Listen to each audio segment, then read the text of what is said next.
Doing today? You guys doing good?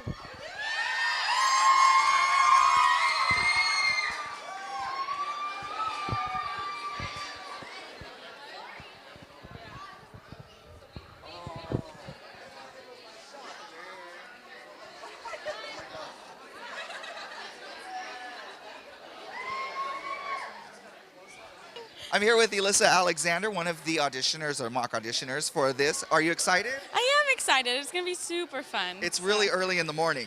Yes. And you know yes, how it theater is. people don't wake up this early in the we morning, don't. but we're here. Yeah. Yes, that we are. That we are. I'm here, so Good. that's more than I would have been.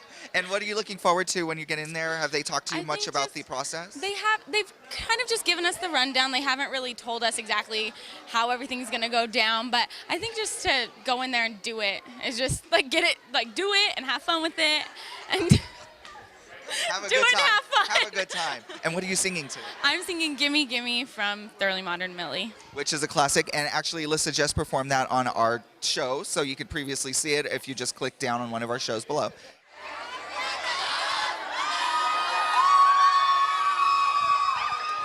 Hi, Claudia. Hi, how Welcome. are you? Good, good. I'm good, thank you. It's early, but I'm good. We're trying to stay awake. So what are you, how did you find out about this, about Robert Ulrich coming to Golden Valley High School? I saw a post from Crystal Langley, and I decided to come and see what the whole hype was about. I love Robert Ulrich. I mean, his casting on Glee, I mean, I know that's probably what he's best known for. Was just amazing. I think he did an amazing job casting for that show. So. And you watch the show regularly? Oh, I'm a fan. I'm a huge fan. I never miss an episode. I'm always glued to it when it's on, and my husband knows better than to ever interrupt me while I'm watching it. So yes, I'm a huge fan. Absolutely. Oh, we have some celebrities coming in. Oh, I was like, where? What are you expecting to see when you get in there? Honestly, I have no idea. I know there's going to be some mock auditions going on, and I'm just thrilled to see what's going to happen and see what I can learn from it and how, you know, things work in Hollywood. So tell us your name. Megan Lavilla. And are you excited to be here today? Oh my God, yes. Okay, what are you looking forward to today? I'm looking forward to cheering on my friends Erica and Josh, and I'm looking forward to seeing the director. Oh my God. And do you watch Glee regularly? Yes, I do. Awesome. What are some of the things that you think that the mock auditioners will get out of this? Experience, definitely. They're going to get an experience out of just performing for the director, you know, of course, and just, I'm sure they're going to have a good time too. Thank you all for coming. Are you as excited as I am? Yeah. Well, I almost missed my entrance because Robert and I are back there catching up. I met Robert when we were graduate students. I thought actually that he was a senior in college and I was a graduate student, but he just let me know we were both graduate students together. And we were working on a production of Camelot, and it was probably the first show that I ever choreographed with such a huge cast, so it was a really huge learning curve for me. And Robert was Lancelot. And they double cast the show, and Robert and I think her name is Denise Wind, she was Guinevere, and we would go into this little music room and practice the love scenes.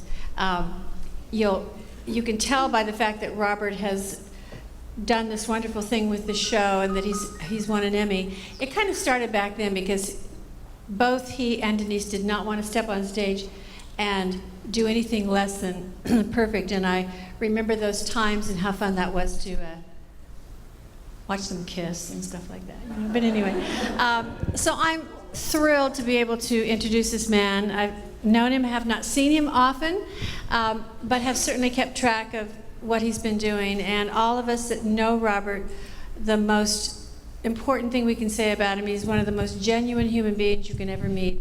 And so to watch Glee and the Glee Project and to listen to the messages that are there, I watch and I say, this is so the Robert that I knew, and I know his input in that is tremendous. So it is my pleasure, and please give him the best welcome you can, Robert Ulrich of Glee.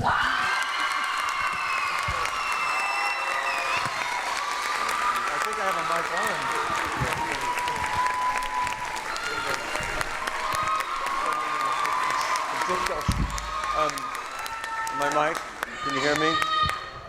So what I'll do is I'll just talk a very short time before I open up to questions and answers, because it's more interesting than hearing me blab on. But I'll just give you a little bit of my history. I was born in Modesto and went to high school in Modesto, went to Modesto Junior College, went on to UOP, University of the Pacific in Stockton, graduated, and then always had wanted to be an actor, but had thought that it might not be the most logical thing. Then I tried to figure out what I wanted to do that wasn't in show business. So I was actually an English major in college. My last 6 weeks of college, I went with a bunch of my fraternity brothers just to go be an extra on a movie that was shooting in Warnerville in Central California. And I ended up getting chosen as Burt Reynolds' stand-in. You probably don't know who Burt Reynolds is, but an actor stand-in that I then missed the last 6 weeks of college. And then it kind of motivated me to go to Los Angeles. And the girl that was the assistant director on it invited me to Los Angeles, and I went.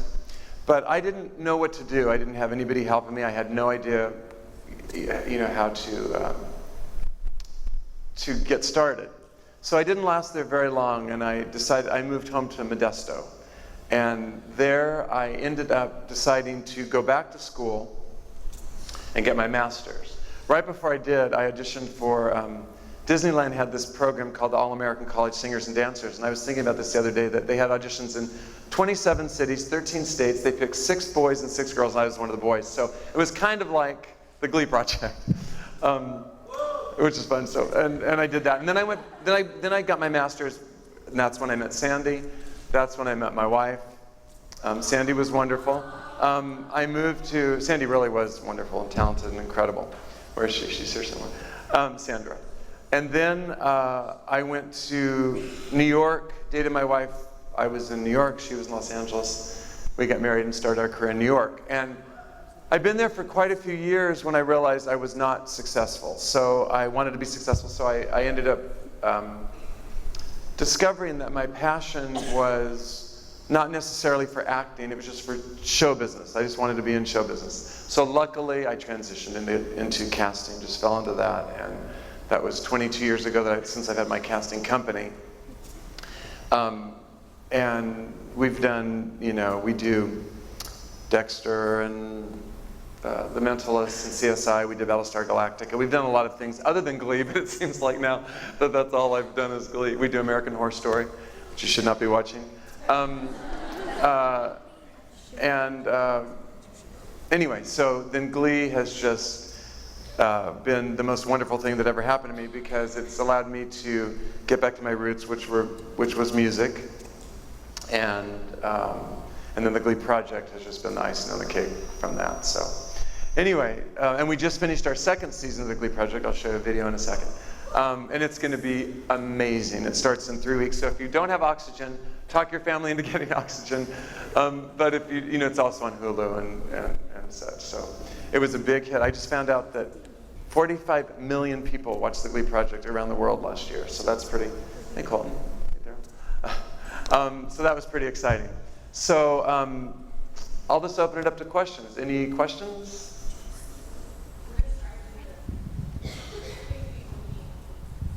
What inspired me to pick people to be? Well, in Glee, maybe I'm gonna pull up a chair. I feel like I'm in Glee. I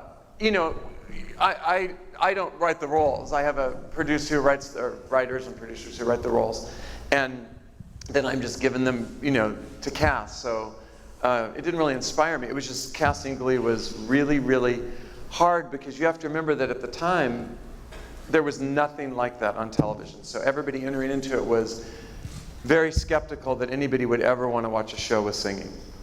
And now there's obviously Smash and other singing, other shows, but at the time it was, so you had a lot of people who were doubting it. And it was really only successful because of Ryan Murphy. When you have somebody that is so driven, well, not even driven, he's driven, but so he doesn't listen to anybody else. And so because of that, it doesn't get messed up. And that's how it turned out so good, really. Hi, Robert. I'm going to go ahead and facilitate for you. Everybody, my good. name is Chenté Cervantes, and I'll be hosting today's session for you. Thank you so much for coming today. We appreciate that. Does anybody else have a question? I can come out with a microphone. Can you tell us your name before you ask your question? Go ahead and stand up. I'm Kayla Sonnenfeld, and like when you auditioned Leah Michele for Glee, how did you know like she was Rachel Berry? Well, first of all, Leah's the one person on the show that I can take no credit for because Ryan saw her in Spring Awakening on Broadway, and they became friends. He became friends with Jonathan Groff and Leah. And so the role was basically written for her, although she did have to go through the process, the audition process. And in fact, the first time she came in to sing, this just shows Leah, this just shows Leah's personality in a great way because she really, really knows herself, and she's incredible. She's incredible. She walked in, she'd never met me, and she went up to me, and in the original script there was a scene where Rachel slaps Finn, and she hauled up and slapped me. Never said anything to me before, after, and then later when we went to Network is where she got the job, she slapped me again twice. But it shows that she was so secure in knowing, I mean, it's probably not a good idea to slap a casting director, but she was secure enough in knowing that that's what the character needed, knowing I would be fine with it and everything. So I didn't really find Leah. But because of Glee, the writers of Spring Awakening, Glee's have given me so many wonderful opportunities that haven't, because mainly I just did television. I did a few movies, a few things, but I mainly did television. But because of Glee, Steven Sater was, and oh my God, who's the other person that wrote Spring Awakening? Yeah, they hired me to do their new workshop, which is a Broadway bound. And so I did that in Los Angeles just for fun and for free, to be honest, just because it was wonderful to do. And I hired Darren Criss to do that before Darren got Glee. And then he ended up having to drop out because he was busy. So I worked with the Spring Awakening people, which was really an amazing thing. And then I also, because of Glee, got to be a consultant on the Broadway musical Rock of Ages. So Glee's afforded me a lot of those great possibilities, those opportunities. Another question? I just stand up. What inspires you the most to get up every day, doing what you do, and like, what do you love most about your job? That's a good question. Well, I really do love my job. My job is a perfect job for me because casting, well, it's kind of now not just casting, but casting is, there's a lot of paperwork and business in casting, actually, because you're negotiating the deals, you're executing the contracts, there's so much paperwork. But the fun part about it is, for me, is that you're meeting people every day. And you're meeting different people every day, and every single day is completely different. You never know what to expect. And so that is probably the best part for me, and I love my office. My business partners and I have been partners for 22 years. We did not have a contract of any kind until we became a union. We're Teamsters now about however many years ago, 6 years ago. So we had to, but I mean, that's what good friends we are. So it's just a really great environment. And then the Glee Project has now been, that's all I want to do is the Glee Project. So, because the difference is, as a casting director, I have to take care of people. As a host on the Glee Project, everybody takes care of me. So I said that the best thing is that I've gone to the SAG Awards every year and been lucky enough to be invited, which is nice. But just driven myself. And this year, the studio called me and said, "Where do you want your car to pick you up?" And I said, "My car." And they said, "Well, your talent now." I'm like, yes. So I was good. So it's just fun. It's meeting the people is the best part of the job. And in the Glee Project, it's absolutely working with the kids. I love it because as a casting director, you don't interact with the talent that much. I do more than the average casting director, because the big joke in my office is that somebody will come in to see one of my partners, and they'll be out in 2 minutes, and they come in to see me, and an hour and a half later they come out, they've been crying, and they've told me every life secret. So that's my favorite part. But on the Glee project, I really, get to spend 2.5 months really mentoring the kids, and so I'm much closer to them than anyone else in the business, really, actor-wise. Good. Go ahead and have us stand up. Tell us your name and your question. My name's Matthew Belton, and when you created Glee, I wish, but I didn't create it. I just cast it. I wish. Or when you were doing it, did it come out the way you had wanted it to, or did something send a change? Yeah. Well, that's a good question, because I read the script and I thought, I don't know how this is ever going to be done, because it was so big. I mean, the very first thing was this big cheerleading routine, and then all the musical numbers and everything. I thought, how can this be done, especially on a week-to-week basis, But then again, I keep bringing it back to Ryan Murphy, but I realized that with him in charge, it could be done, and the team is just so incredible. So, yeah, it turned out even better than I thought it would. Great. We have a question from the back over here. My name is Alex, and I was wondering, how did you know when someone was right for their role? It's interesting. If somebody walks into a room, if you're casting a specific role, and the person walks in the room and they look like the role, like you see the role, that's 50% there. Then you just hope that they're going to be good, and that you hope that they're going to do a good job.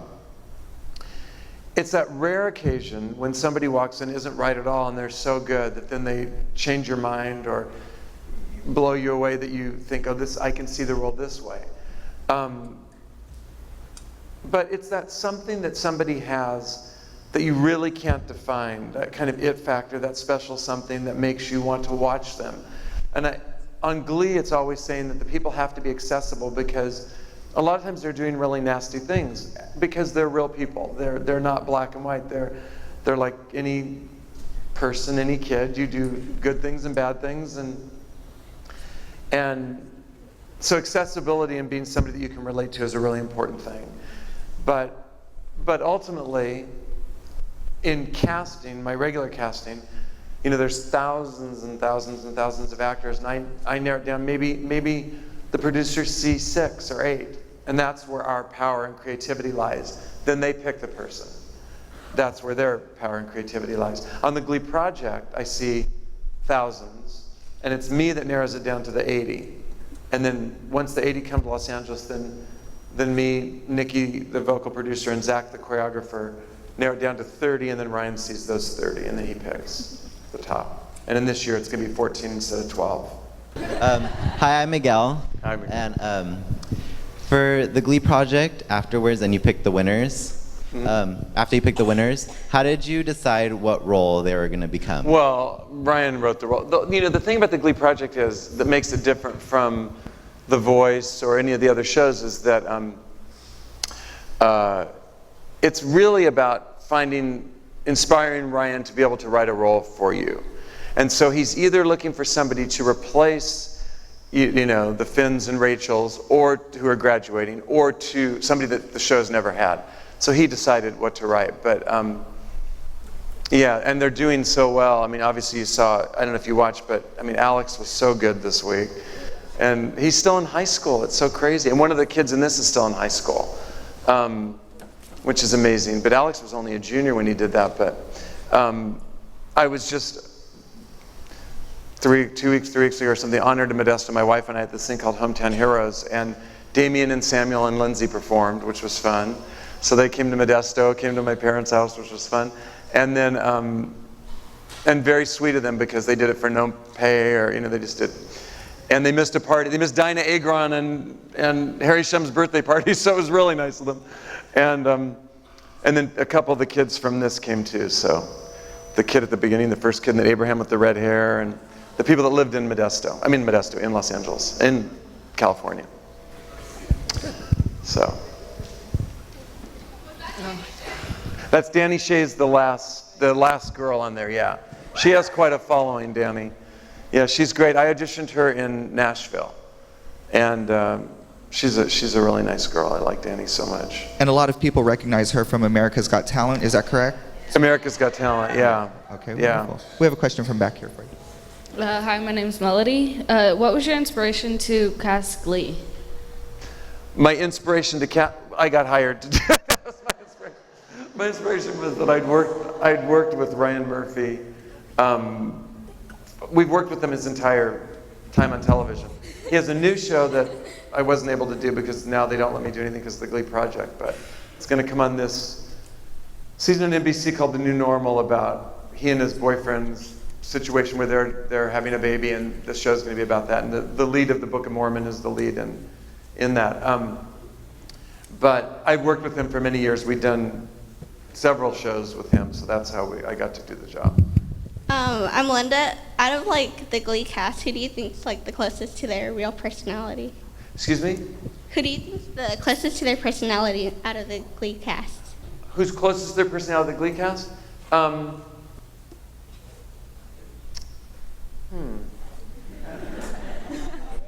mean, maybe Cord or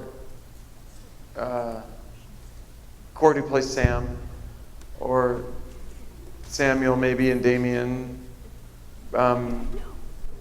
But you know, what Ryan does that's so good is that he really gets to know somebody and then he totally writes about their strengths and weaknesses as a person. So there's elements of all of them in their personality, in their characters, 100%.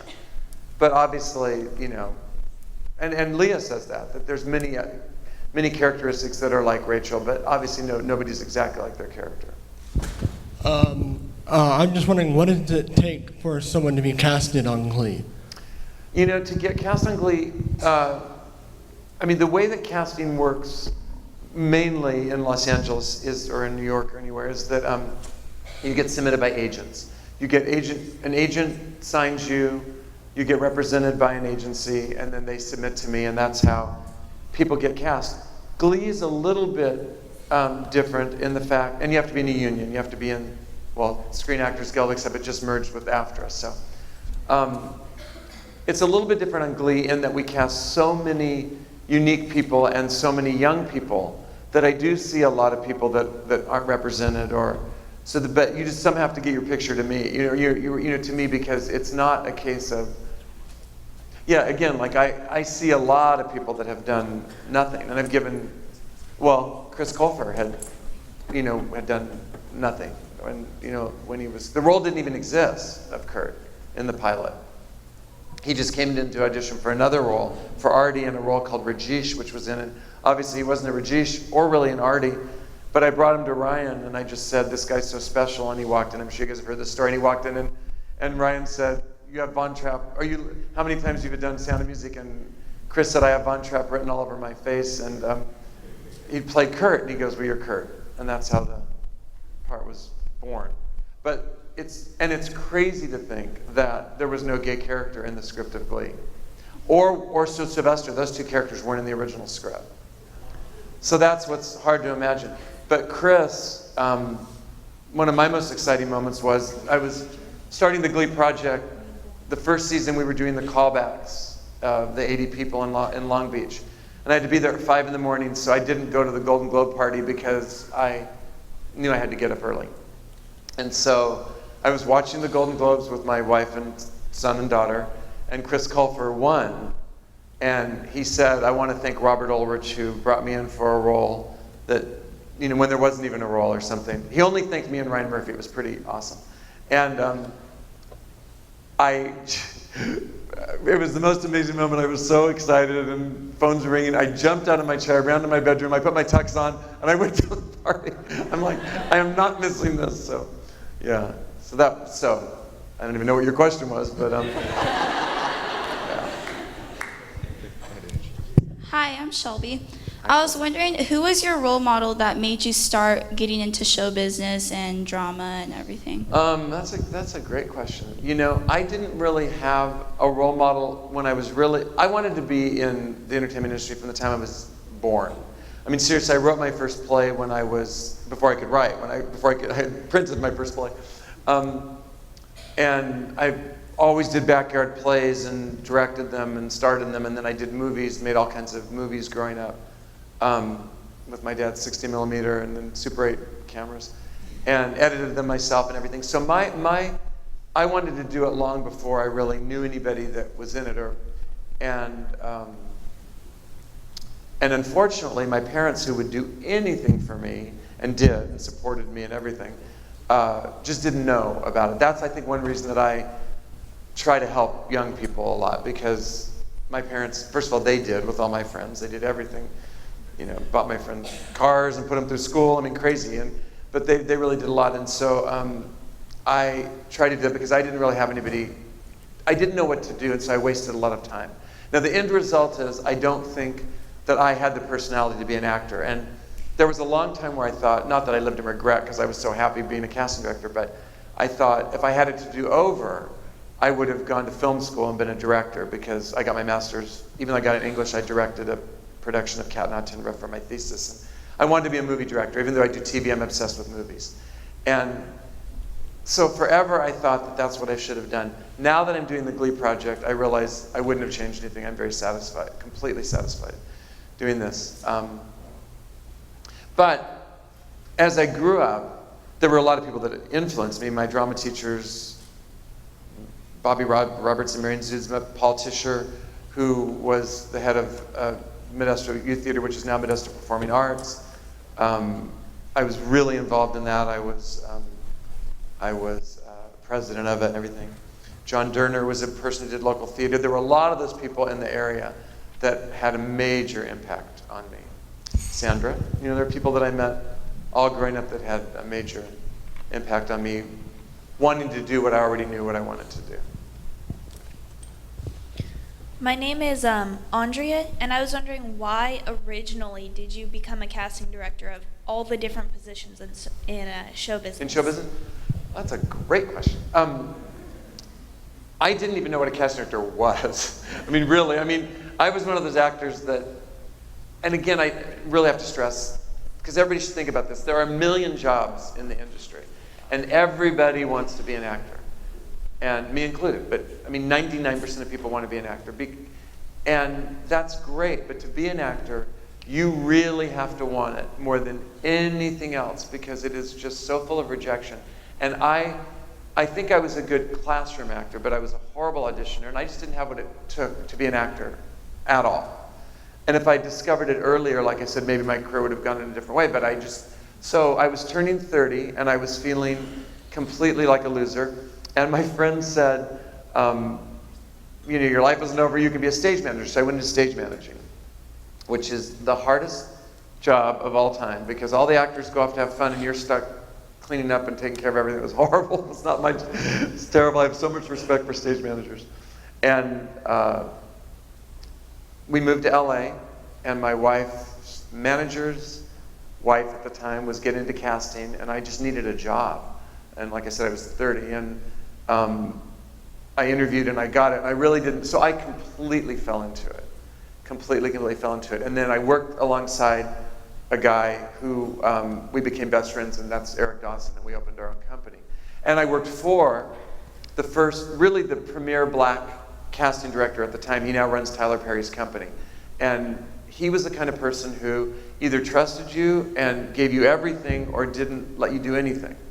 And because he trusted me, I had only been there a couple weeks, and I was casting, and I did cast all the voices for this feature film called Who Framed Roger Rabbit, which was a big movie at the time.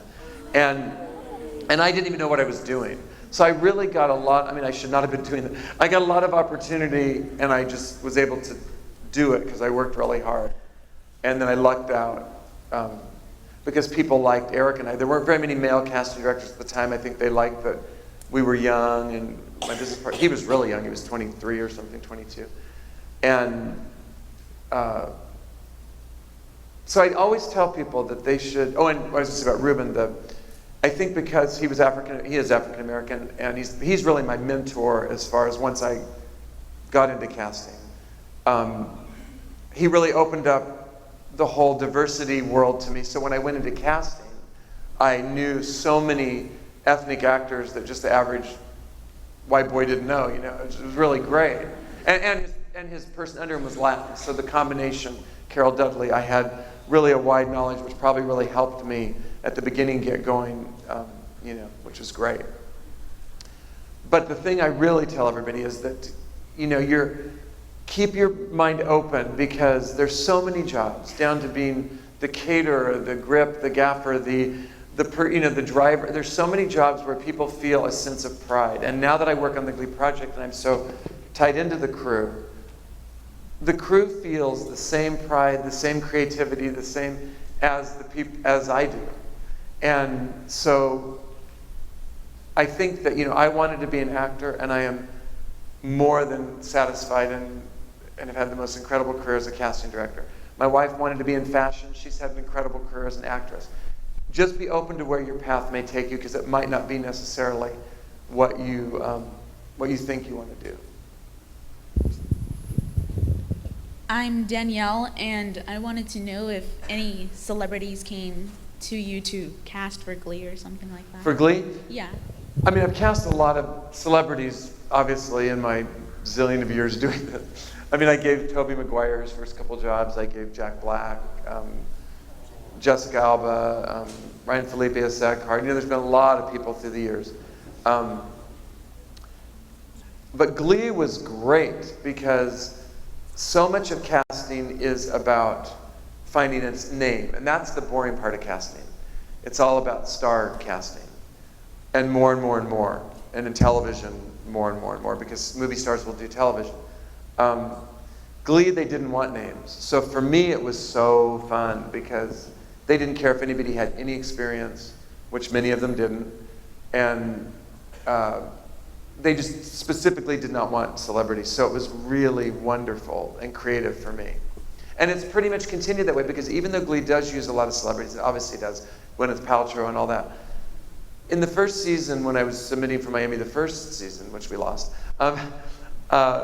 I noticed there was, not counting the the series regulars, which is huge, and not counting the recurring characters, which are huge, I still had to cast 122 people. You don't realize how many people appeared just saying a word, but I always say, if you say a word on Glee, next week you may be singing and dancing, and that's happened. There was a character, Lauren Zeitzes, and she had no dialogue. She was the heavyset girl in the first or last season. And suddenly she's in the Glee club and she's went on tour. I mean, thank goodness she could move, and she had an hour and a half to learn her first number. We're like, well, that's lucky. So now it's so funny in my office. We put in plastic in our little office where we tape everything, and we have a little dance place, because now the Warblers, I ended up casting so many of those, most of those. And my assistant or my interns make up the dance routine, and they teach it in our hallways and in our offices, and then they come and they do it in our little room. So now we make sure everybody can sing and dance before they get anything on Glee. Just a couple of questions. Can you tell us a little bit about the audition process and how that works? So I set it up like this because what's really different, because obviously I came from community theater, and we would audition usually in the theater like this or whatever. But the weird thing about auditioning for Glee is you come into my office, which is a small office, and I'm sitting in a chair, and you are this close. I mean, it's crazy.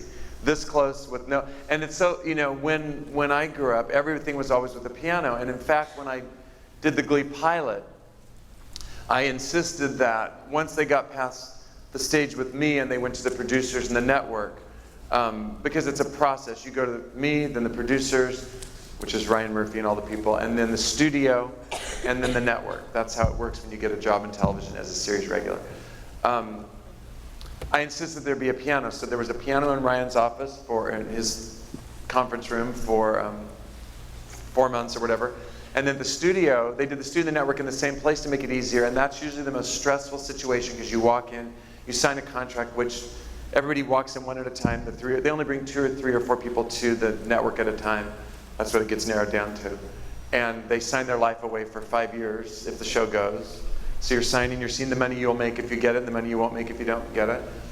And it's really stressful, but having the piano there was incredible. And because I had worked on another musical, short-lived thing that was an Elton John thing that didn't go, I'd met this guy, Brad Ellis, and so I brought him on to be the rehearsal accompanist, and one day Ryan Murphy said, so when you're on the show, blah, blah, blah, and Brad came to me and he goes, Ryan said when I'm on the show, so Brad is the guy that you see on the show that is always playing the piano? That's just because I brought him in to be the rehearsal, and he's an amazing pianist. He does arrangements for Billy Joel, and he's the person for Reprise Theater in LA, but anyway, that's how he got the job. So normally that's how it's done. I mean, that's never how it's done in LA. And so now when we audition roles for Glee, like when Darren Criss got Blaine, you know, it's just coming in and singing for me in the little room, and no piano, no nothing, sings that much, and then suddenly Darren Criss becomes a star overnight. So I mean, it's just crazy. So anyway, so we'll try to create it. What is, you walk in, you're seriously this close when you sing. We'll make it a little closer, and they just stand up, and nobody, you know, because of American Idol now, it's so funny because, you know, when it used to be like you had your music and now people just, you know, sing and they stand up and they sing, or they sit and sing. People just, anybody can sing at the drop of a hat. It's the craziest. And a lot of people play guitars because, I don't know if you watch the Glee Project auditions, the casting special, but I'm like obsessed with people with guitars, which is why Cameron, last year I was obsessed with Cameron, and Samuel. Anyway, so we'll kind of create that thing. Cool. But with the piano. Perfect. We do have Joel Shade here on piano. Thank you so much for coming in, Joel. I like it much better with the piano, don't get me wrong. It's so much better. I mean, it's crazy the way people just, you know. Just get up there and sing a cappella. They just sing a cappella and then it's just so, when Diana Agron, who got Quinn, she came in for me, and it was the day before the role was supposed to start. She was the last role. And so I said, you should go back and redo your hair and blah, blah, blah, and change. So she came back, and I was the only person that saw Diana, the only person until she showed up on the set.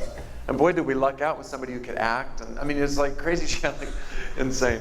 But yeah, it's a ridiculous business, show business, let me tell you. So, in case whoever's ready. Well, let's go ahead and get started with the auditions. The auditioners are going to come out and introduce themselves. So we'll go ahead and get started with our first one, please. Oh, I thought they were there. I'm sorry.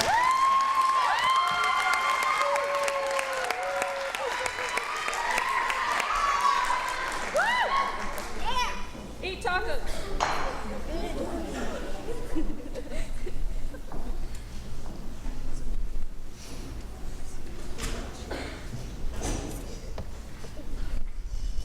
Hi, so what's your name? I'm Elissa Alexander, and I'll be singing Gimme Gimme from Thoroughly Modern. Oh, cool. Great. So whenever you're ready. Here I am, St. Valentine. My bags are packed, and I'm first in line. Aphrodite, don't forget me. Romeo and Juliet, me fly dove, sing sparrow. Give me fat voice, famous arrow. Give me that thing called love.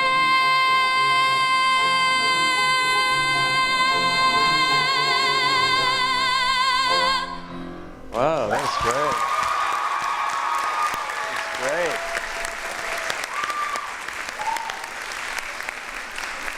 So that was incredible. You have a great voice. You performed it really well. It was incredible. You know, that song is Lindsay from the Glee Project sang that for the Valley's Got Talent that I judged her at, and then that's what we had her do for her final thing on Glee Project.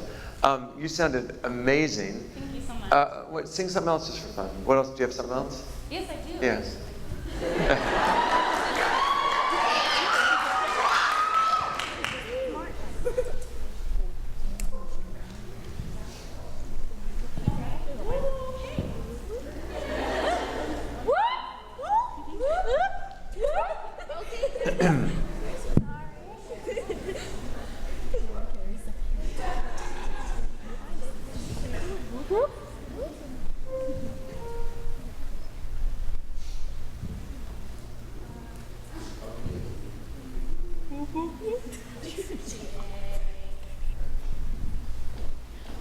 Okay, go ahead.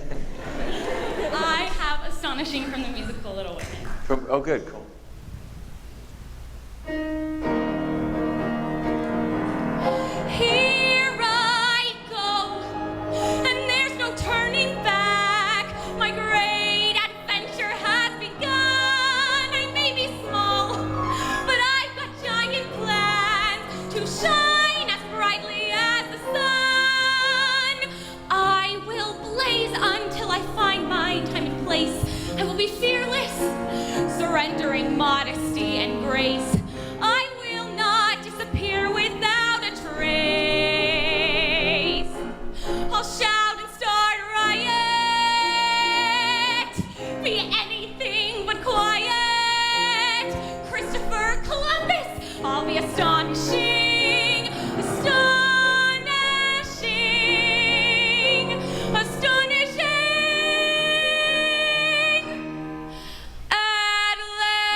what roles have you played?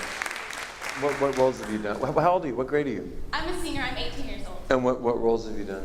I have been here when I was a freshman. I was Millie in Thoroughly Modern Millie. I was Joe March in Little Women. Or not Joe. Oh my gosh, not Joe. Amy March in Little Women. I have been Natalie Holler / Ed in All Shook Up. Amber Von Tussle in Hairspray. In the Ensemble of Chicago.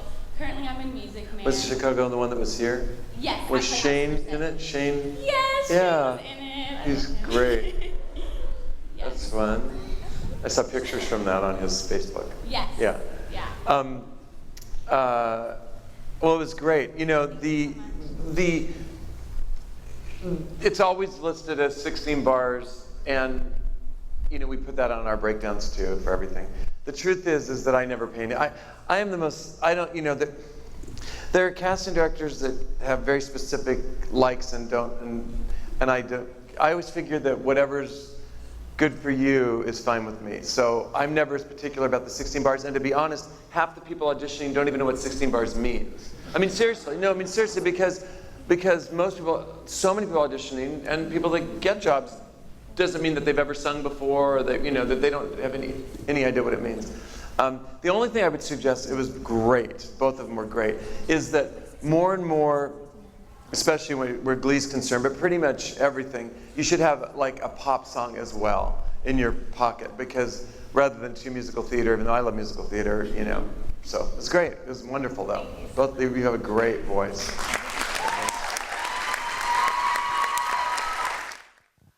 Hi, I'm here with Elissa Alexander, who just got done with her audition, mock audition with Robert Ulrich. So can you tell us a little bit about what happened out there? Tell us your experience. Well, I sang my first song. I went out and introduced myself and sang my first song. And then he was like, oh, that was very nice. You know, Lindsay sang that. And I was like, yes, I know Lindsay sang that. And then, do you have anything else? So I was like, actually, I do happen to have something else. So then I sang Astonishing from the musical Little Women, because that's what I happen to have in my binder with me. And and it was really good. It went fine. And the only thing he said that I need to do is have a pop song.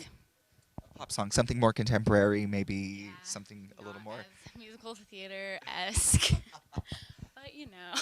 Your musical theater, born and raised. And your first song was Gimme Gimme. Did you feel comfortable? Do you feel like it was, were you nervous in front of him or in front of the audience?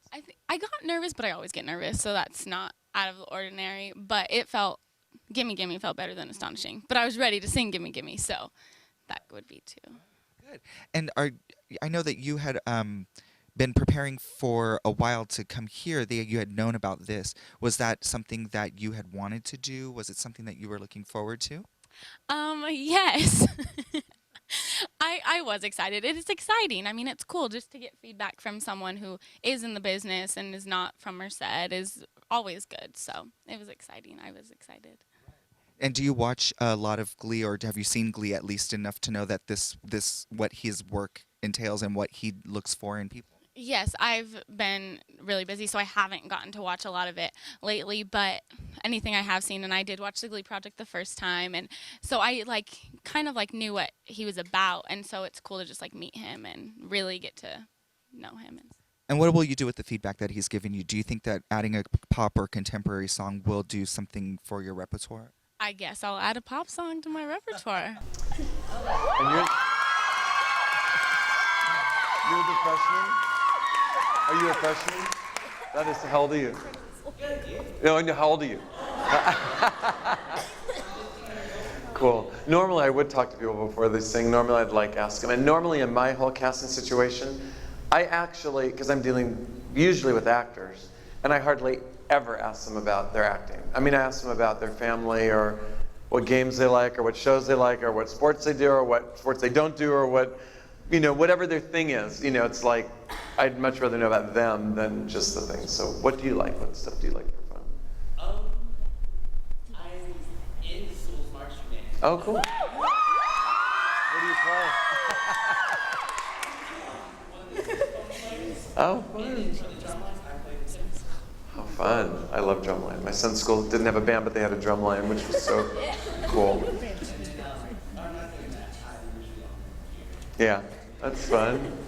Well, cool. What are you going to sing? I'll actually be doing a monologue. Oh, cool. Okay, good. From when? I'll be doing a monologue from the play The Mandarin by Niccolo Machiavelli.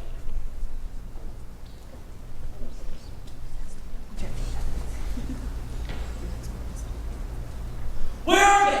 I told them 6 o'clock. I was very specific. Repeated it more than once. I had them synchronize their watches, and still they are late. No one ever listens to me. They all think I'm an old fool, especially my wife. You should have heard the fuss she made. My God. So Shaw hadn't given her a good commercial. She would never shut up. Going on about this or that. Her soul out of the trail. The fire's hell. Women are ridiculous creatures. They think the one thing that's guaranteed to get them in trouble.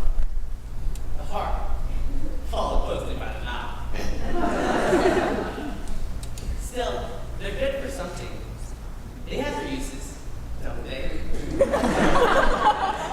Reasonable arguments keep them around. Certain incentives, amenities they provide. I intend to have happen shortly.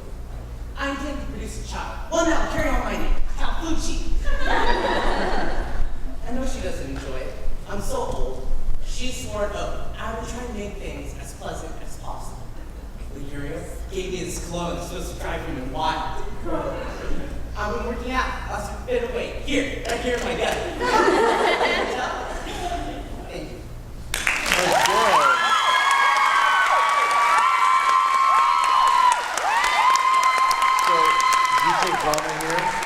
Do you take drama here? Yes. Oh, that's cool. That was really good. You know, with monologues, I thought it was really good, and I thought it got better even as you went along and got more relaxed and made it more real and not as theatrical. Because even though because in television it wouldn't be as theatrical. But it was really, really good. You did a great job. Monologues are something that's interesting because you grow up in theater, especially thinking that you need monologues and everything. And in television auditioning, I wanted to see monologues today, so I'm glad you did one. But just so you know, in television audition, you never do a monologue. It's always just cold reading or work either. It's always reading from sides, what they call them, from the script. So that's something you should practice too, is just working on material from television scripts, because that's what it is. It's the only time a monologue is ever needed is every once in a while. An agent will ask for a monologue or two to sign you. Much more in New York than in Los Angeles. And in that case, then a monologue's good. And in that case, it's good to have a comedic one like that and also a dramatic one, and to keep them short like that. So I think that's a really good monologue for you, and you did a really good job. You have a great quality and just a great look, like you're very Glee. I love your whole, do you have brothers and sisters? Yes, I have an older sister. For me, she actually went here as well. She was Oh, neat. Just the two of you? Yes. And what do you want to do? Do you have any idea? What do you want to do? Probably not. I mean, I didn't know what I wanted to do when I was 30, but what do you want to do? Do you have any idea what you want to be? Or? I was actually thinking about getting into computer sciences, but Cool. I still want to participate in theater. Yeah. Well, that's why I tell people too that, you don't have to be a theater major in college to be an actor. You can be something else and then act on the side, especially if you go to school in Los Angeles or somewhere like that, where there's stuff you can participate in, or do community theater, which is amazing. But you did a really nice job. Awesome. Thanks. Good job.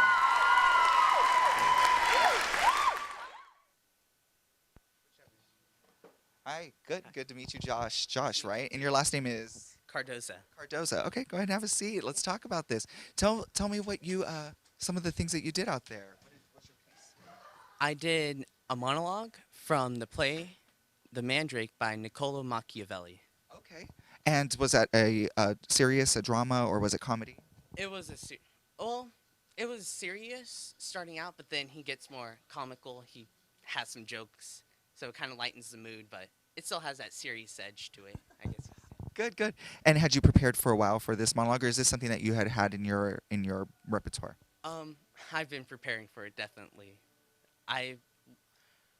I guess you could say I wasn't nervous, but I really wanted to put out my best if I was going to do something that I myself and a lot of other people thought of it as very serious. And what was some of the feedback that Robert gave you? He told me that later on, like if I wanted to audition for TV, it's less of monologues and more of cold reading when they give you the script and you have to read it off there, and you just so they get your personality out of it. Right. So there's less preparation in that. Do you think that that'll be something that you'll find useful if you do decide to go into a serious line of acting work? Being prepared to do cold readings and also having some monologues, or are you more interested in theater, or? I definitely think that that's something I'll take with me because you never know when someone might say, hey, you look perfect for a part. So it's good to have both. Not everyone can be an actor for TV. Some of you have to be in theater, and there's nothing wrong with that. You just do what you love, so you should be prepared for both. Hey, how you doing?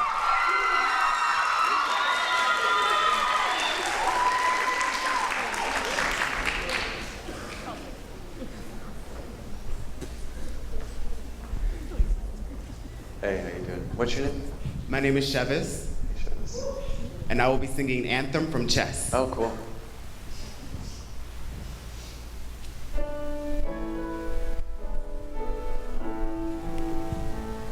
And you ask me why I love her through wars, death, and despair.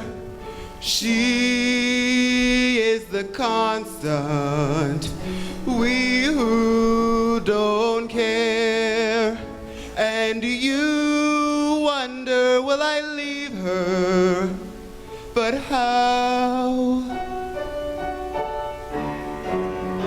I cross over borders, but I'm still there now.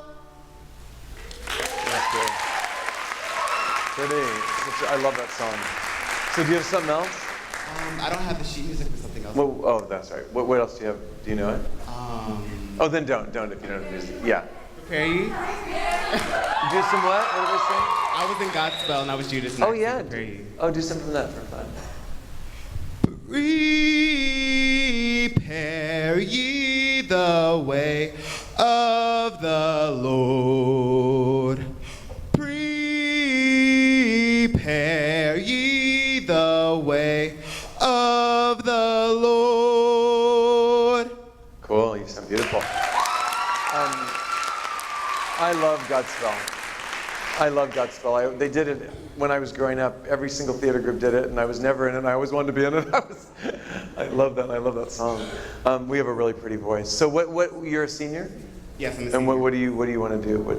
Oh my goodness. I wanted to be a journalist, but then over the past 3 years, I've been doing stuff at Playhouse, and from then I've just fallen so deep in love with it. It's all I want to do is be on stage. So where are you going? Are you going to college or not going to college? Fresno State. Oh, cool. And what are you going to major in? Do you know? Theater. Yet? Theater. Cool. Cool.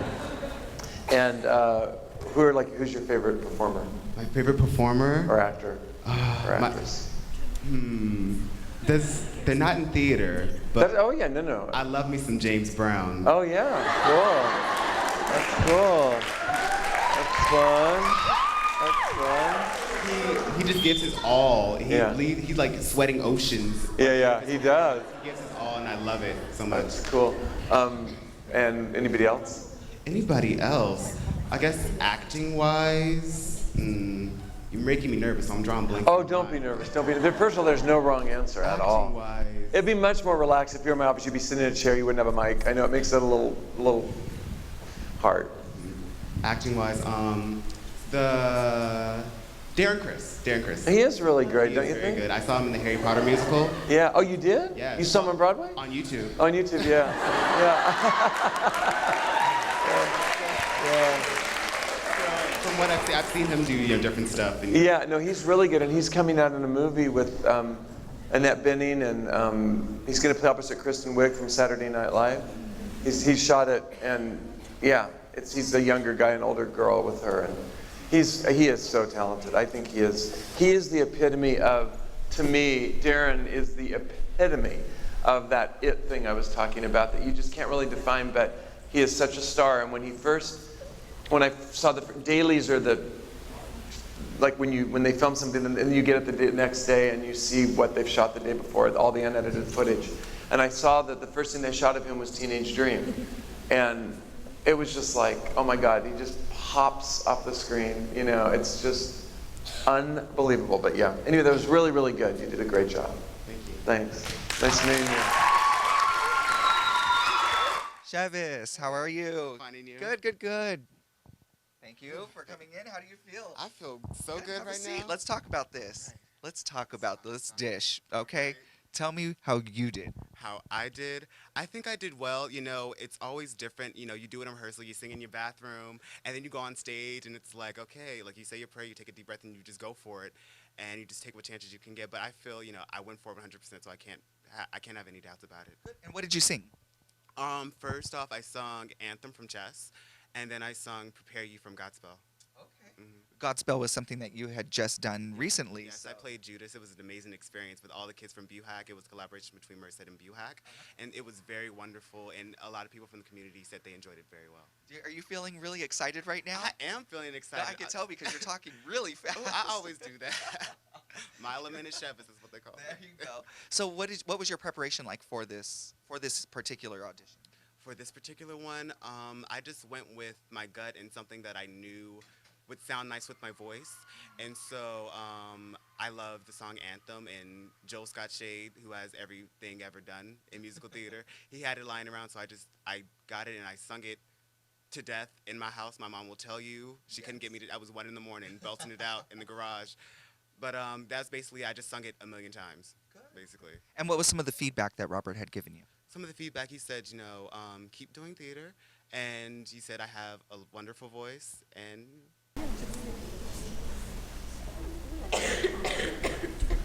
Hi. Hi, my name is Erica Incarnation, and I'll be singing Much More from the Fantastics. Oh.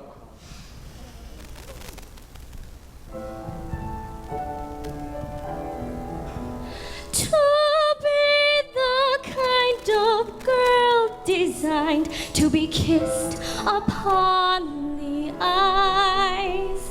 I'd like to dance till 2 o'clock, or sometimes dance till dawn. Or if the band could stand it, just go on and on and on. Just once, before the chance is gone. Thank you. Oh my gosh, I want to do more. That was beautiful. You sounded beautiful. I love, not to make this about me, but I flashed on something that when I was in New York, one of my biggest moments was that I auditioned for the Fantastics. It was the longest running show. And I made it all the way to the very, very finals for The Boy and sang for the composers on the stage, sang Soon It's Gonna Rain, and did the monologue, and it was down to like 4 of us or something, and I didn't get it, but that was beautiful, really, really beautiful. So what else? Sing something else. I love that show.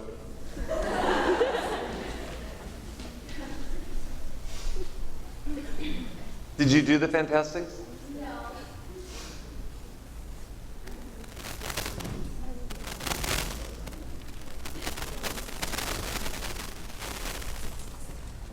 I'll be singing Somewhere Over the Rainbow. Oh, great. Oh, that simple little song. Well, you can sing more than 16. I mean, you don't have to stop the second for the...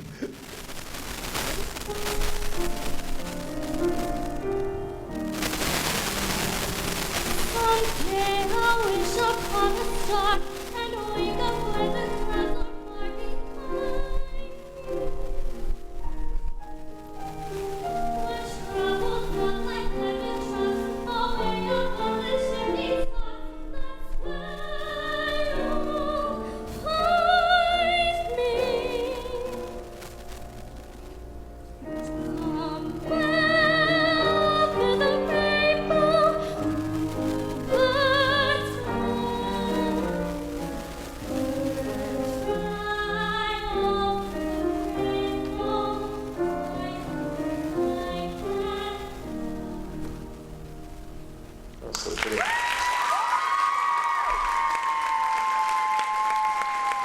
know, if that was a regular audition, I would have you sing more. Oh, sure. If that was a regular audition, I'd definitely have you sing more. But if you were somewhere where you could only sing a certain amount, then it would be probably better not to do the intro, just because you want it, because everybody would be going, what? You know, they'd want to hear more of the song. So where are you? So what grade are you? I'm a junior. Junior. So do you know what you want to do, or? Well, I want to go into nursing. Oh, great. Where are you going to go to school? Do you know? I'm actually not sure. I'm kind of like. Stanislaus has a really good nursing Yeah, program. I know that because my son was going to possibly go there, but they didn't have a film department. That's what he wanted to do. So, but they have a really good nursing program. Yeah. Well, you sounded really, really pretty. Great job. Thank you. Thank you.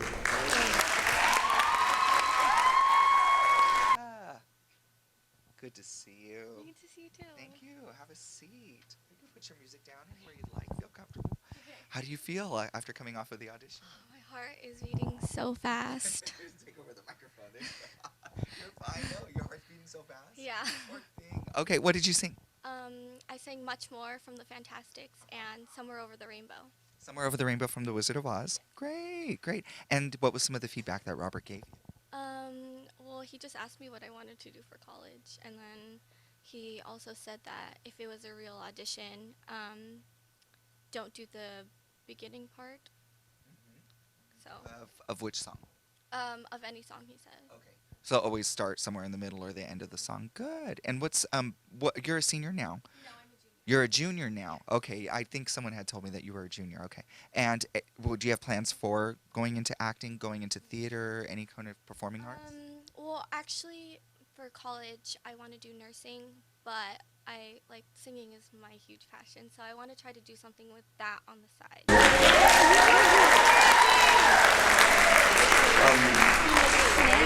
What's your name? My name is John, and I will be performing a monologue from Guitars by Eric Kaiser. Oh, cool.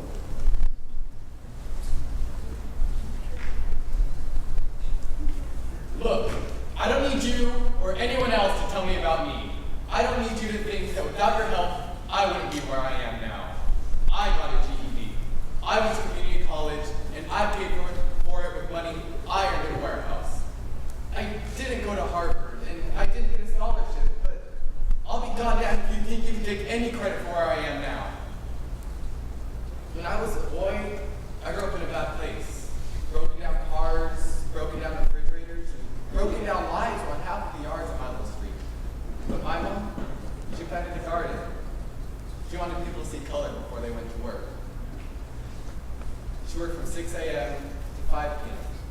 And when she got home, she had to make me and my siblings dinner to help us with our homework. She was pissed off at the time and tired of the rest, but we ate and got our homework done. Then, when we did go to bed, she would go out in the garden and spend hours fixing it up. And it was all worth it for those 5 minutes in the morning that people saw. And then, whoever, whatever, drove through the garden and into our room and looted all they could. My mom fixed up the room, and she fixed up the garden, but she was forced to cover it all up with a giant, ugly iron fence. And what do you think that told the people driving to work each day? That beauty can't be shared. Beauty is property. Beauty is a commodity. I want a free beauty. I want a free hope. And I want you to see it too. But we're gonna get there together. I'm not controlling you, and you're not controlling me. Got it? Sing. Cool. So have you done that for like a competition, or have you done that for like a competition, or you just did it for this? Yeah. Oh, cool. What grade are you? I'm a sophomore. And what do you want to do? I'm debating. I want to be a chemistry teacher. Oh my God, that's great. Film school. Yeah. This is like one of my Yeah. Those are both great things. Film school to do what? Directing or? Sorry. Well, I mean, when you said film school, I didn't know, because there's a lot of people go to film school to do that.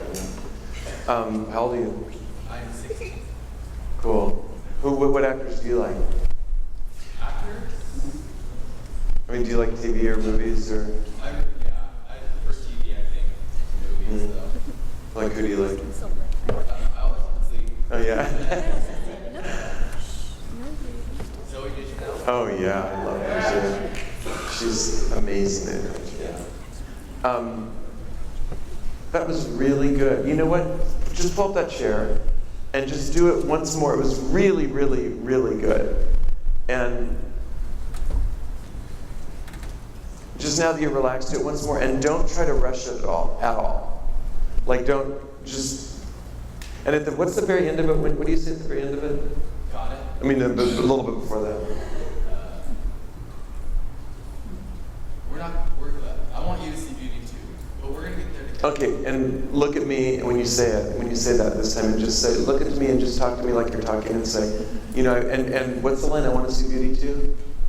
What's the line? I want you to see beauty too. I want you to see. So just look at me and tell me like you would tell me, like if you wanted me to see something like that. You know, I really want you to just do it. Just do it again, and just think about what you're saying. It's really good, really, really good, and yeah. Just don't rush any of it, and don't think of any way you said. Just think about what you're saying and look at me. The entire time? Yeah. Well, you don't have to lock eyes with me, but you can, you know, because it's natural. I like that you're looking around me. Just play it to me instead of the audience. Look, I don't need you or anyone else to tell me about me. I don't need you to think that without your help, I wouldn't be where I am. Okay, just say that one opening part and just really mean that you're telling me what you think about what you're saying and say it to me. Look, I don't need you to tell me about me. I don't need you to think that without your help, I wouldn't be where I am now. I didn't. It's really good. Did you just forget? But you know why you forgot? You know why you forgot? Because you were in the moment and that was really good. Because you forgot. Because you were feeling it and you were thinking about what you were saying instead of just trying to think of the line. You know what I'm saying? You know, you were thinking of the intention, or you know, I don't want to get all the acting talk, but you don't have to do it anymore. So that was it. And sometimes when you are really in the moment and things, you forget because it's just very real. You know, that was really, really good. You were really, I love your quality. It's great. It's like very engaging and very open and accessible. What I'm talking about, very real. It's really, really good.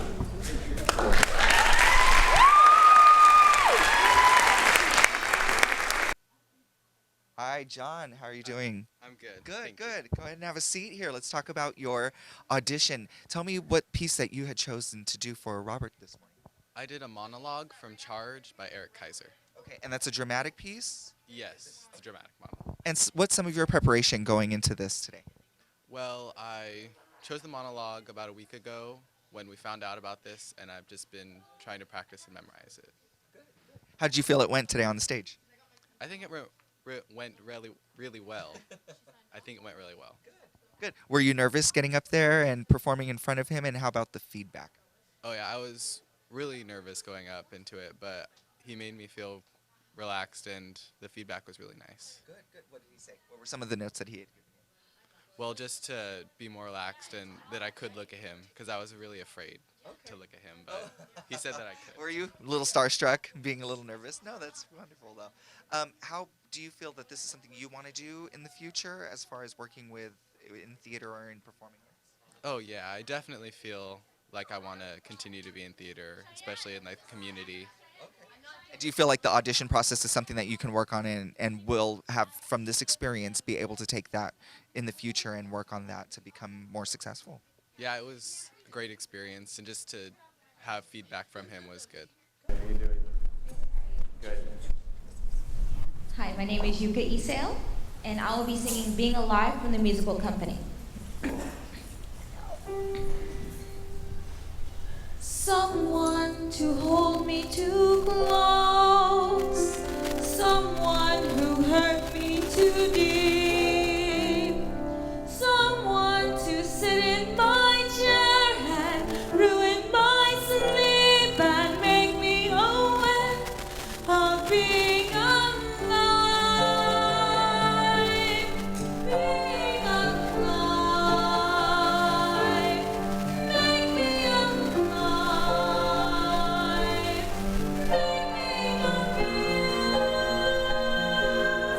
Make me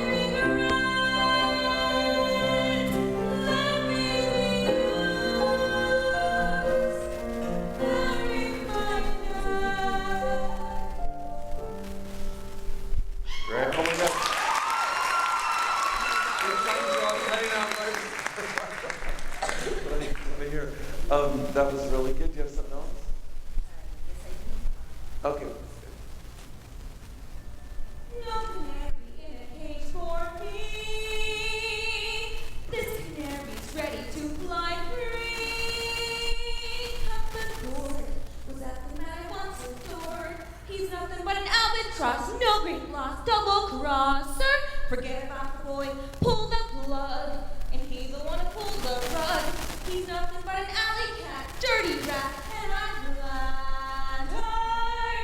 Forget about the boy. So what grade are you here? And what do you want to do? Do you know? I do want to perform on either stage or film. Cool. And do you do community theater in town as well? What'd you do there? I've done the show Part of the Lion, Charlie's Aunt, and Ray just closed up. Oh, really? How was it? Was it pretty good? I love that music. It's so beautiful. And who are your favorite actors? Do you have any actors? I really like Kate Winslet. Oh, yeah. Acting wise, and for actors. Yeah. Well, you did a great job. You have a really pretty voice. Really good. Really good. Thank you so much.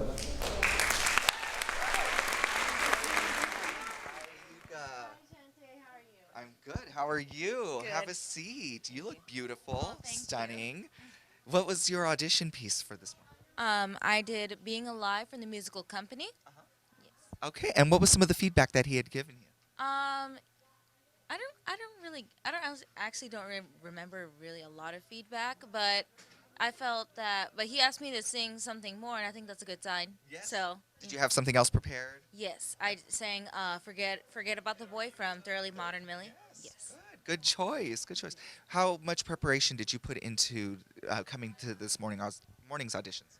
Well, the second song choice is a little bit like, oh, last minute, what do you have out of your hat type thing. But for my main song, I worked on it for a few days. And for some reason, I always feel like I'm more prepared if I'm like not as like prepared, like keep doing it over and over again. But if I just really go in there and really feel the song, and with the feedback that I got from the judges previously throughout the week, and I worked on those, so. And you were selected to be a part of this process for this morning's production or audition. And what was that like, the competition? Were you able to see who else had come in and competed to audition for this? Yes, because I was the last one to audition out of, like, to be chosen for this. So I got to see, scope out the competition. So that, but I was kind of nervous, but then I found out through a phone call after my AP testing. And so my mom called me saying, oh, your teacher came into Starbucks. Oh, she says that you're a finalist, right? I just about screamed. I jumped in my classroom. I'm a finalist. Yeah. How exciting for you. Thank you. What are you going to sing? I'm going to sing In My Own Little Corner from Oh. Cinderella. Yeah. In my own little corner, in my own little chair, I can be whatever I want to be. On the wings of my fancy, I can fly anywhere, and the world will open its arms to me. I'm a young Norwegian princess or a milkmaid. I'm the greatest prima donna in Milan. I'm an heiress who has always had her silk made by her own flock of silkworms in Japan. Thank you. That's so great. You have really pretty tone. Your voice has a really pretty tone. And it's interesting hearing you sing that song. I mean, I know that musical very well, but if somebody didn't know it, you kind of created a whole nother, you created a character that was interesting. I thought it was really, really good. Do you know anything else? Sing? Yeah. Yes. I can sing 42nd Street. Oh, cool, yeah. In the heart of little old New York, you'll find a thoroughfare. It's the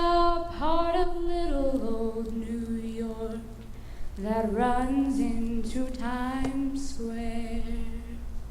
A crazy quilt that Wall Street Jack built. If you got a little time to spare, I want to take you there. Thank you. Did you do any of those musicals? Did you do any of those musicals? I was in 42nd Street. I was Phyllis Dale. Which is Phyllis? She's one of the main, like, one of the three dancers. That does the thing with, yeah, when they always come out and tap with her or whatever, yeah. I saw that show on Broadway when it first opened a lot. It was because we had a friend in it. It was really great. Well, that was really good. You have a really nice quality. Your voice is really pretty. You have a really pretty tone to your voice. Very, very. Great job. They did such a good job. You know, really great job. I'd say that is that them all over there?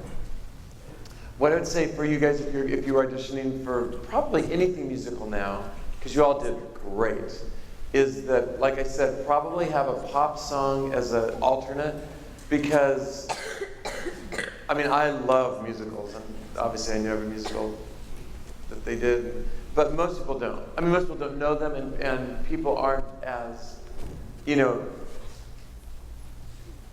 people are much more into pop than musicals. So if you only have that to show, and plus you should have two different kinds of voice, styles of voice, whatever, anyway. Whether it be, you know, if you're going to do a Broadway up-tempo, then the next one, if you're going to do Broadway, should be a ballad or something different, you know. And then the only other thing, and this, you guys all look so nice. So I'm reluctant to say this because it was so nice whoever told you all to dress up.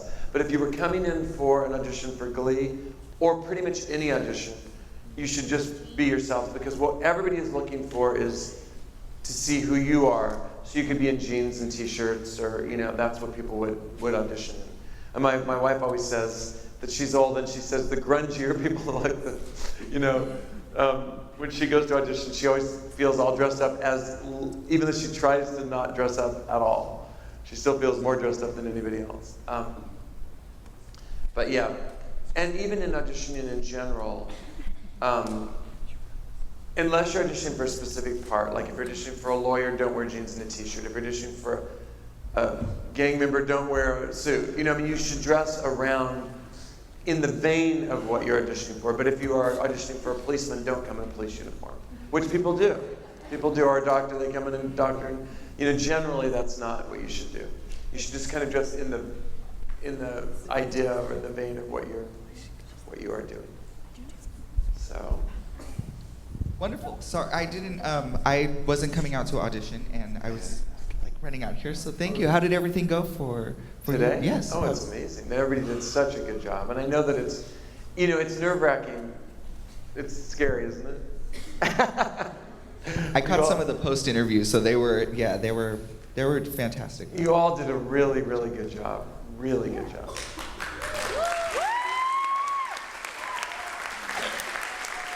And I like that, you know, I think, again, it's back to the whole thing, follow your dream, but I love that some of you want to be chemistry teachers and some of you want to be, you know, but it's wonderful that theater is still something you can do for fun as well. I mean, it's my history of my theater experience is where I made so many of my lifelong friends that I took to all the time, mainly from Modesto Youth Theater, but from all different theater groups. And you know, it's just such a great bonding experience, and it's just such a wonderful, wonderful thing.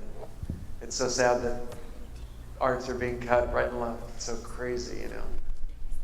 But there's still TV, so we can still go to TV, right? You can still go to TV and watch, but you know, it's crazy. But what a great theater this is! How lucky you guys are to.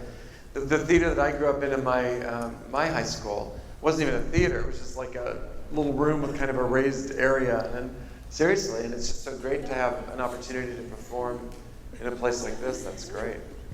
And you're from Modesto. Yeah, I went to Davis High School. Yeah. Davis High School, okay. Yeah. That's wonderful. I don't even think, do they have a theater in Davis yet? Do you guys know? They don't? Yeah. But you know, you don't, but the other side of it is, I mean, this is amazing. I think it's, you obviously want this, but you know, you can still do theater anywhere. You can do it in a little room. You can do good theater anywhere, you know, which is something you should know. What were you going to say, Miguel? What? They're asking us to way. sing. No way. When I did the Hometown Hero thing, they asked me to sing. No. There's no way. No way. I did perform at a friend's birthday, crazy last year or 2 years ago. Anne Fraley, a friend, had a birthday party, and I actually sang that. I was like, damn, I was pretty good because I wasn't nervous. You know, it's like, I'm not nervous anymore, so now I'm good. So, you know, but no. Can you tell us a little bit about some of the other productions that you also work on or have worked on, and some of the involvement and thought processes that have gone on? You mean cast in my company? Yes. Well, I did a show called Battlestar Galactica. I don't know if anybody's that has quite a cult following, and that was really, really good. And it was certain shows are easy and certain shows are hard, and that pilot was so hard, and it was coming off of a show from the 60s, I believe, wasn't it? That was kind of not great and campy, and so my business partner and I did that together. We hardly ever do anything together, and we were like, oh, you know, we just didn't think it was going to be good, and he didn't even go to the premiere, and I went to the premiere, and when it was over, I called him and I'm like, Eric, this is like the best thing we've ever done. I mean, it turned out so good, and we did the pilot, and then the pilot was the first episode, and then we did the whole series, and yeah, I'm really proud of that. That was a great experience, great cast, a lot of unknowns who are not unknown now. That was great. And then I did a show called Dark Angel, which is before all your time, but James Cameron had done Titanic. Do you guys know Titanic? Well, I was obsessed with Titanic and loved it. And the day that it came out in Variety that James Cameron was going to do television, because he won the Oscar, obviously, for Titanic, I turned to my people working with me and I'm like, oh, that would be so great to get this. We'll never get this job. And I just love to work with James Cameron because I love, like I said, Titanic. And literally the phone rang and I had an interview and then I got it. And that was really fun because I had cast Jessica Alba. Do you guys know Jessica Alba? When she was a little girl in a show that my wife was actually in that didn't go. And so I knew her, and my wife's Kim Ulrich. She was on a show called, well, she's done a million. She's worked more than anybody I've ever seen. And yesterday, she booked a show called Drop Dead Diva, which is on, and she's going to be, she's leaving for Atlanta on Monday and gone for a week and a half shooting Drop Dead Diva. But so that's great. What was I saying? Oh, Jessica. My wife though was on a show called, she was on a soap opera called Passions. You guys are all young for that one. She did that. She did a ton of work, and then she did Passions for 8 years, or 9 years. But she actually worked more in that period between As the World Turns and Passions than any other actor that I know. She's done more television, probably than any actor I know, and a few movies and stuff. But anyway, so and recently she did Supernatural, which we cast. So that she was on that. I don't know if you guys. That's another, you like all the shows my son loves. Yeah. Yeah, Supernatural. She played Bobby, the guy. Bobby. She was his old lover, and she was something to do with purgatory. Like she was the key to purgatory or something. Anyway, and then NCIS she did recently, and The Mentals, which we did. But so Jessica, I brought in. She was only 17, and she was so perfect for that because it was somebody who you didn't know, it was in the future where all the DNA had been mixed together and you didn't know really what ethnic mix she was, and you really don't know that with Jessica. And she's quite a mixture of a lot of things. And so that was, I'm very proud of that show. And then we currently do, like I said, we do Dexter, Supernatural, The Mentalist, In Plain Sight, but that just got canceled, CSI, we did The Kids Are All Right, the movie, the LA casting. We do movies here and there too. So yeah, we're just very lucky. I'm trying to think of things in the past. Some of the things I'm proudest of are things you guys are all too young, and they didn't last. I did a pilot called Lone Star 2 years ago. It was like the greatest thing ever, and it got canceled after 2 episodes. I did something called Daybreak. I did something called Journeyman. Those are shows I'm really, really proud of, but they don't last. A lot of times in television, they don't last very long. They get canceled after a season. So, yeah. Do you ever find it difficult to cast a part that somebody has given you? Have you ever had some difficulty putting somebody into a role? Oh yeah, I mean some roles are really difficult and some are just very easy. Pilots, which are the first episodes, like I said, are never easy. And because of the Glee Project, I haven't even done a pilot for 2 years because the Glee Project always starts casting like in July, and so I'm basically doing it all year long. Because we go all around the country, which is fun. In Glee, Finn was particularly hard because it's really hard to find a masculine jock who can sing. It's very, very difficult. You know, it just is. I mean, it's a fact, and so he was a really, really difficult part. Very. Mercedes, for whatever reason, was hard, and one of my friends said we could not find it, and one of my friends said, "Oh, my girlfriend's roommate sings in church and stuff," and I go, "Really?" So she came in, and Amber sang.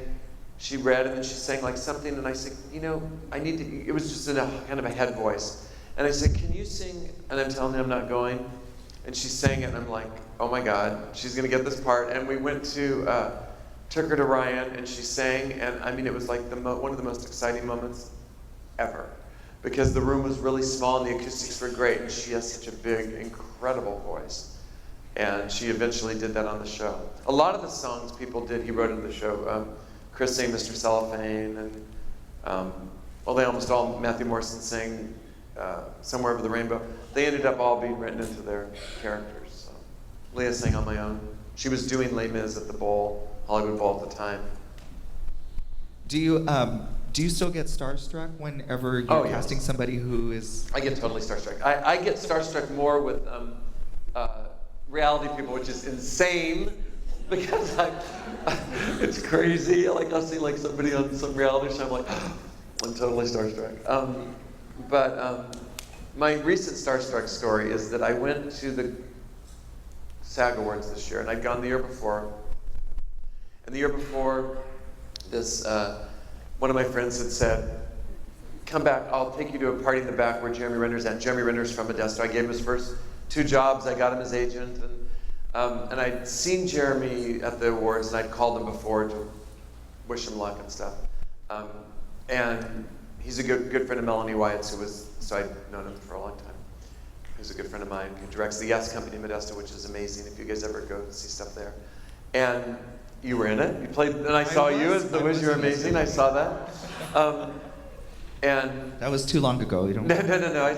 And so Jeremy said, so they said, "Come back to this party with Jeremy." And so I went back, and I walk in, and first there's Justin Timberlake and Mila Kunis, and they were so sweet, and they loved Glee. And then I was saying it to Kim, what's her name, Kardashian, and it was crazy. It's like I was in this moment of like, and visiting with all them. But then, so this year, I'm like, I wonder if there's a party back there again. So I just went back, and I walked in. This is one of my favorite stories. I walked in, and suddenly, and I met Meryl Streep. I was starstruck, but Meryl Streep the first year had come up. I was talking to Diana Agron, and Meryl Streep had come up and said, could she have her picture taken with Diana Agron? I'm like, oh my God. So Diana Agron goes, here's your SAG award. And then all the Glee kids ran over, and Meryl Streep had her picture taken, but that was pretty cool.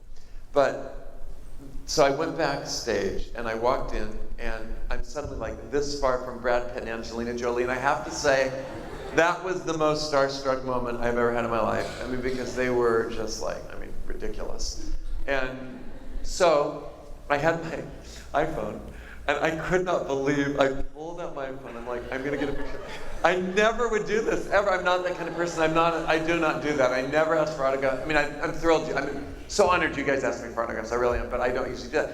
So I pulled out my picture, and I held it up, and I clicked, and this bodyguard said, don't take a picture. I'm like, and right as he said it, this person standing with Brad Pitt and Angelina Jolie said, I love the Glee Project. Can I have my picture taken with you? So I was like, I look up at the bodyguard. And so that was a big moment. Yeah, he didn't take my camera. He said, well, if you're getting your picture taken, it's okay. So that was fun. So yes, I am starstruck, but.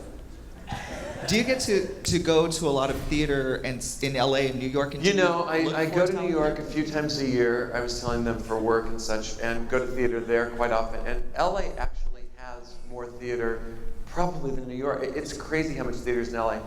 The difference is, and I lived in New York for many years, that in New York, you just go all the time. And in LA, it is a huge deal to go. So I don't go, and plus I work so much. So when I'm in New York, even if I'm working, I'm still on vacation. And so I don't see as much theater in Los Angeles as I should. But I still do, you know. I just had tickets to Billy Elliot, and I couldn't go because my father was sick, but I'd seen it in New York. That's an amazing show.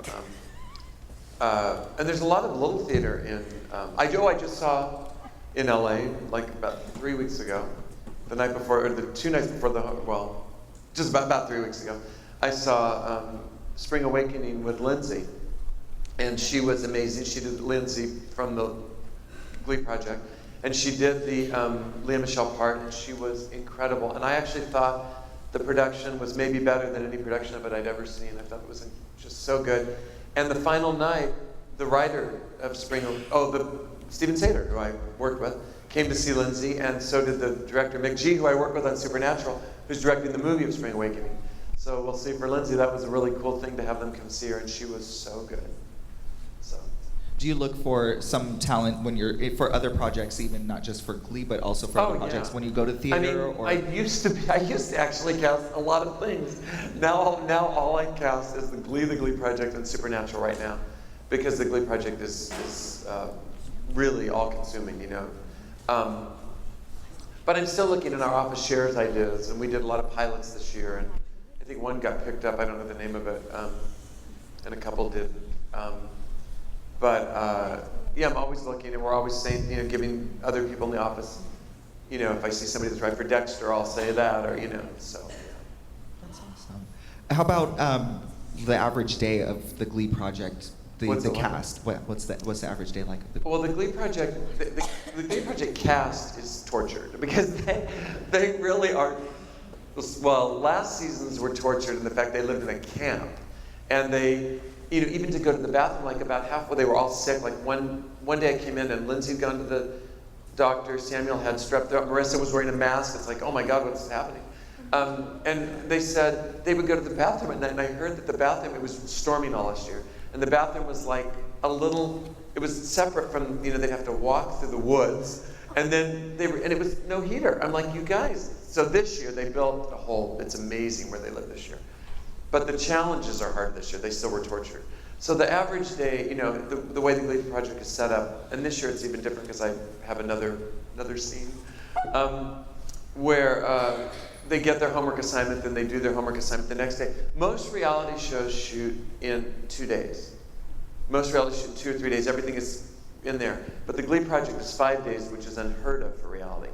But that's because there's the pre-recording and there's the, you know, all that takes place.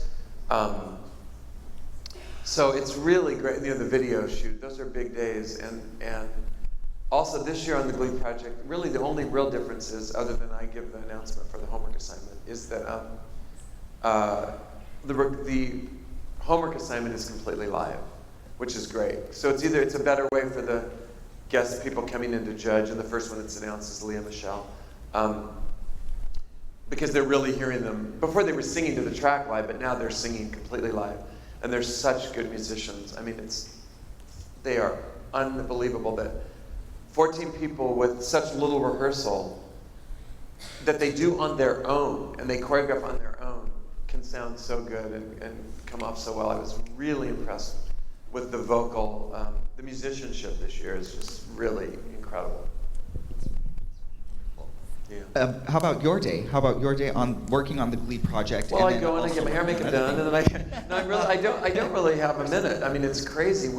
Because what they do is all those things that look like they take, you know, for instance, when the guest people are there and I'm talking to the cast, that's like 4 hours, and they run the number many, many times, and you know, and I'm telling them if the theme is vulnerability, I'm giving them a bunch of blah, blah, blah about vulnerability, and, you know, that gets cut down. And when we're on stage, when Zach, Nikki, and I are on stage, talking to them about giving them the bottom 3, we talk for hours. We go through every single person. Sometimes those moments show up online on extras, which is cool. But that's probably 4 hours of us with this poor kid standing there. Of us, because we try to give constructive criticism to each person, whether they're the ones at the bottom or whether they made it. And when we're doing the music video, and then when then we pick the bottom three, it really is just the three of us picking. There's never which is very unusual for reality television too, that there's no network telling us what to do. I mean, the network doesn't tell us what to do. But that can be excruciating because we don't always agree. And so, those days would go often till 2 in the morning. And one day, 9:30 in the morning. We had done it all night. 9:30 in the morning, we were in a parking lot. I got him at 10:30 that morning. So that's really, really real that all happens. And after we decided it was in the bottom, then picking their songs takes hours. This year there was me, Zach and Nikki had gone, and it was me and the network, two network people, a network person and a producer, in a car outside the high school where we'd shot. And one person was sitting on the ground on the pavement. I was so cold I was sitting in the car. So yeah, that's all very real. So the days are long and we don't have a minute. And when we're not doing something, they're interviewing us for interviews. So. Can you tell us one of your favorite or most interesting auditions that you've had for Glee? For Glee. Well, I mean, probably Chris Culper's was very unique. Chris's was, because I auditioned Darren many, many, many times prior to him getting on the show. He'd auditioned for the quadriplegic boy in the wheelchair, and we cast a real quadriplegic boy, Zach Weinstein, who is amazing. That was a great audition too, because I'd followed Zach along on his YouTube, and that was really fun. I would say probably on Glee, the best thing ever was finding the deaf choir, because Ryan said he wanted a deaf choir. There is no such thing as a deaf choir. And so we put it together, and we went to, we auditioned actors as well as I went to a deaf school. And Zach came with me. That was before the Glee project, and I didn't know Zach that well. And that was like, Zach Woodley is the choreographer. That was one of the most, he's the most incredible person ever. And that was really a great moment for us. Really, really great. So probably finding the deaf choir. And then on Glee project, I would say when I auditioned Cameron, he was just so charismatic, in person. And yeah, probably Cameron was one of the big auditions. That was great.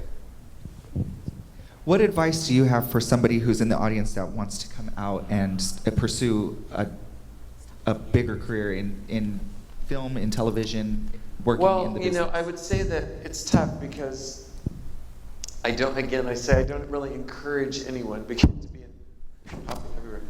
to be an actor. I'll try to talk softer. To be an actor because it is the most hard, it is the most difficult. I mean, I have so many friends that are actors. I was an actor, my wife's an actress, and it's just really, really, really hard. So you really have to think that you can do nothing else and be satisfied to really want to go into that as a career. But I would say that while you're in school, take advantage of these incredible programs, take advantage of your community theaters in the area, read about actors, go to movies, go to plays, watch television, because it's nice to have a history. So many people, I mean, I didn't grow up in the silent era, but I knew about silent movie stars. I mean, I'm continually shocked by how people in the industry have no idea of anything that didn't happen yesterday. It's nice to go back and look at movies from the 70s when they were making incredible movies in the 70s, which is considered one of the best time periods for movies, or in the 30s and 40s. It's good, especially you who love musicals, all the great musicals, to know about Judy Garland and Gene Kelly and Fred Astaire, people of that time. And then, read and begin to form opinions about who you think is good and who isn't, because it's all completely subjective. There's no right or wrong. Your opinion is as valid as the person in the studio, other than they're making the decisions. I mean, but you are the audience going.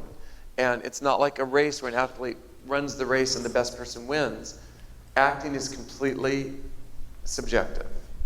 And I always say you can get 5 actors in a room discussing Meryl Streep, who I happen to think is the greatest actress of all time. And they can, she's too technical, or she doesn't, So, I mean, it's really an opinion-based. So it's good to begin forming opinions. my son, who's in film school now, it's so interesting because now he's like, I go, did you like Hunger Games? Yes, but the shooting, blah, blah, blah, blah. I'm like, oh my God, you know. But I love the fact that he wants to be a cinematographer. He wants to be a director, but he's majoring in cinematography. Thank goodness, not acting. And so he is forming opinions, so that's important. And then when you get ready to make a decision on college, it's really tough because I have my master's, I have many friends that are teachers, good, close friends that are teachers. Acting is unfortunately one of those businesses you do not have to go to school for. And many of the great actors, I mean, Leonardo DiCaprio, Johnny Depp, I don't think any of them went to school. I mean, I don't think any of them went to college because it is an extremely, extremely youth-oriented business. Having said that, the reason that I encourage college is not for you to be an actor, but for when you're 50 and you can't get a job, as I have many friends who didn't go to college and they don't have a degree and now they're not a successful actor and they can't support themselves. So that's really what, and so yes, you can go to school for performing, that's great, that's wonderful, and there's certainly so many wonderful schools. There's a new one called Elon, I don't know if you've heard about that, but the joke is that when I was doing the Glee project the first season, there was a girl named Kennedy, oh shoot, what's her name? Coggle? Anyway, she almost made it into the top. And she has one of the most amazing voices I've ever heard in my life. And we asked her, you know, where are you going to school? And she goes, oh, Elon. I go, what shows have you done? Well, I was like one word. I'm like, you had one word in Elon? And like Lindsay applied to Elon and didn't get in. And Grant Gustin, who I cast as a warbler, he's now plays Sebastian on Glee. He went to Elon. He got cast in the tour of West Side Story as a sophomore, and then from that, I cast him in Glee when he was finishing the tour. But yeah, he's great. I think he's extraordinarily talented.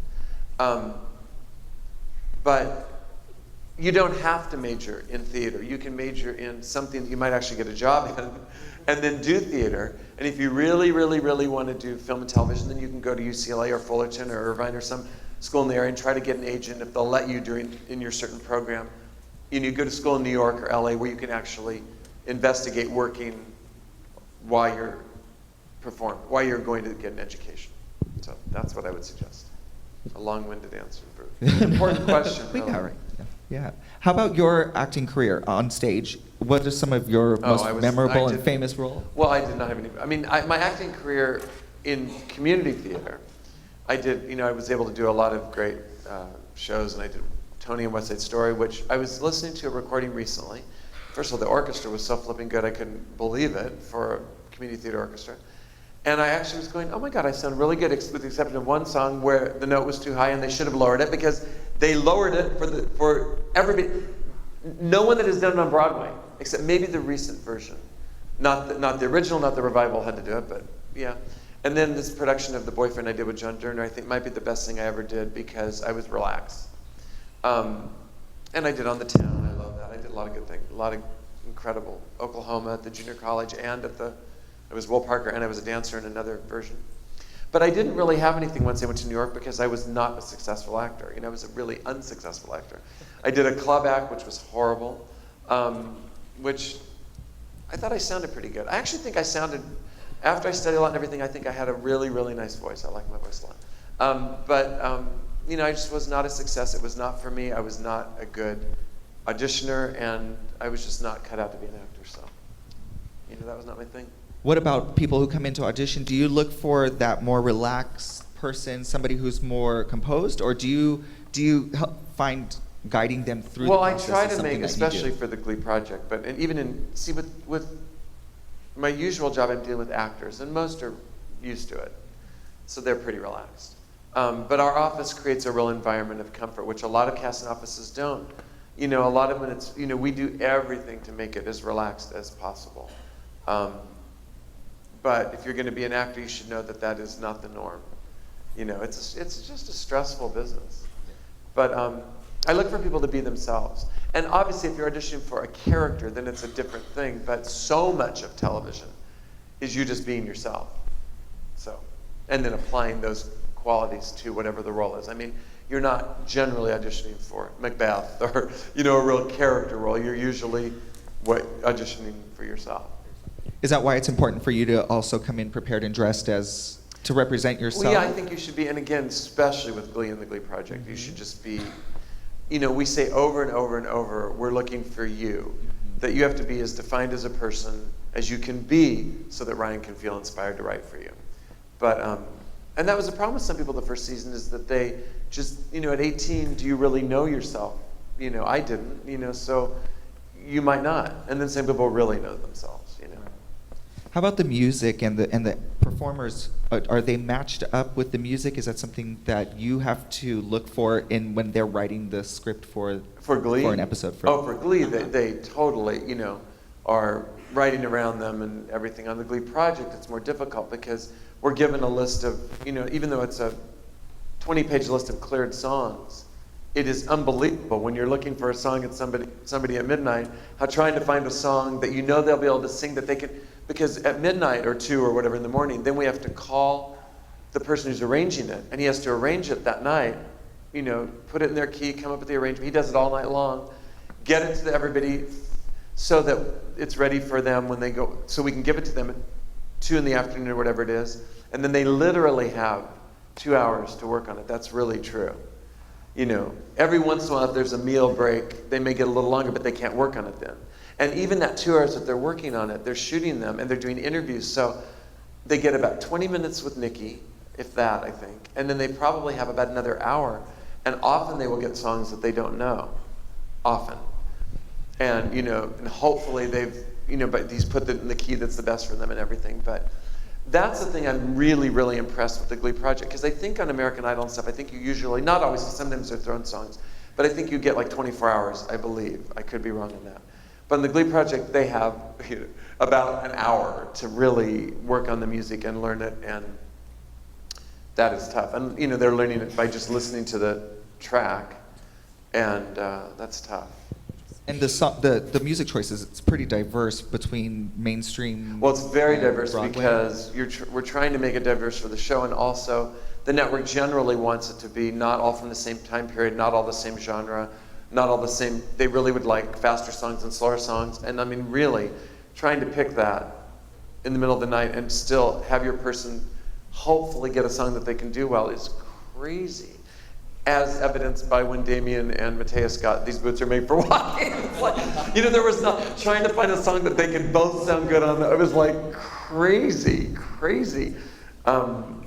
Yeah, so that is often really, really tough. And then the people that make it to the final, like in Lindsay's case, then they're given the choice, like Samuel chose Jolene and Lindsay chose Gimme Gimme. Then they're finally, in that last moment, those people that make it to the end are able to pick what they know they'll sound the best on. But often people that have a specific skill, whether it be guitar or whatever, never get the opportunity to do it on the Glee Project because, like let's say we have a week where we pick a song somebody knows, then it has to be, everybody has a song that they know, or that kind of thing, so, because it all has to be fair. That makes sense. Yeah.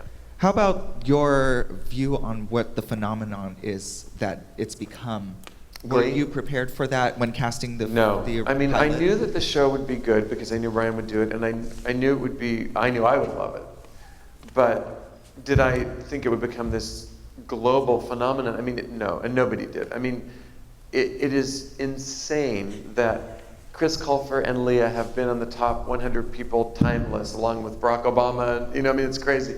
That the music has now beaten the Beatles. Well, it beat the Beatles a while ago, and now it beat Elvis.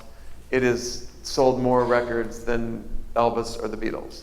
I mean, it is crazy, and it's inspired Glee clubs all over the country, and it's had an impact as far as the bullying thing and all that too. But yeah, it's pretty insane, and that's why I tell these kids that they'll never have an experience like this again. They may have as good an experience, but they will never have a better experience, because to be on a show that is, especially because it'll be their first, they were made stars overnight. I mean, worldwide stars. So it's, they have performed for everyone at the White House, all over, crazy. Well, thank you so much. I'm going to go ahead and wrap up my interview You're with incredible. you. Thank you. You do a No, great you're job. Awesome. You're better than 90% of the people that interview me. Thank you. Thank you so much. You're We're going to take it great. over. Well, good. Nice meeting you. Absolutely. Yeah, all right, nice meeting you. Thank you. Yeah.